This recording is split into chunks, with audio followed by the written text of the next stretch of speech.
Hey everybody, Edo here, and this is Haze Island by Charles Ward. Now, Charles sent me a copy of this, but this is actually a game that's going for print and play. So this isn't at retail. You can print it online, go to the BGG page, and check it out and play it, or I think there's probably a link to a GameCraft or their equivalent. But Haze Island is a really rich and deep solo to 3-player game, card game, with a lot of complexity. I mean, a lot. And in fact, the rules, which are really well written and laid out and organized, starts out by saying, it takes about 40 minutes to read the rules.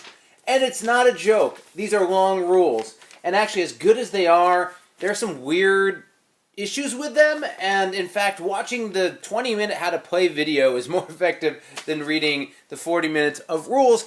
But I actually like Haze Island, and in essence, what you're going to be doing is you are pirates, and there's the evil doom. Now, you're going to need some of your own little tokens for your pirate and your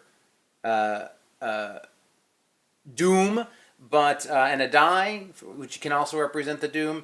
But anyway, and actually I should have had one more pirate as well. These are my pirate, the people I can put from my ship, but I actually need another token for me. But we will use these two as an example because that is sufficient. And anyway, you have this deck over here, which is sort of your map deck.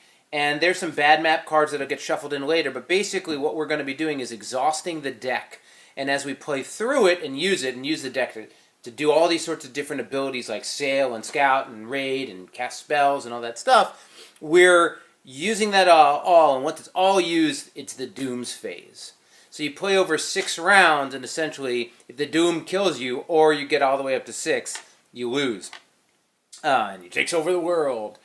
But what's neat here is when you play a map down and you scout, there's the bottom part of the map, and then there's the adventure part, and the adventure part goes on the top. So you end up making these little squares that grow as you progress. And there's a lot of little neat mechanics here that have to do with how you build these out and the different adventures you can go on. Now, ultimately, what you're trying to do is each one of these adventures have a couple icons or symbols.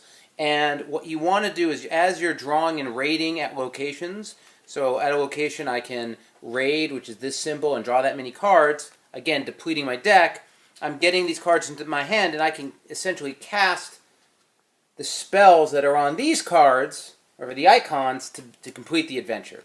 And actually, the icons are thematic to what the adventures are, though, for the most part, you're looking at pictures. The other thing you can do, right, is you can also be moving around with your ship, which again, I could use, I need another one of these, with your ship, and as you go deploying pirates to islands, and then you can use the icons of the ones on the board. So basically, you're working to complete the adventures are your points at the end.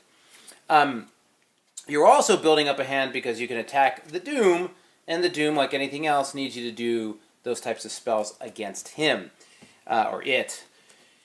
And so you're going to continue building out. In a multiplayer game, you can knock each other around. You can play cooperative. I sort of feel like it was a solo first game because of the density of the complexity, but you absolutely can play with more players, and you're basically playing through depleting the decks to each player, which is really interesting. So player 1 has everything. As he uses it, goes to player 2, and so forth till it's discarded. And then these are some really bad map cards that get shuffled in.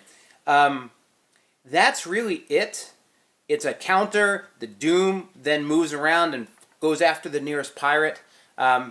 It works. Rules are really dense. Nicely laid out, but still struggled a little bit with these, and I definitely recommend watching the video, and I think if you watch the video, you'll decide whether or not you want to check it out.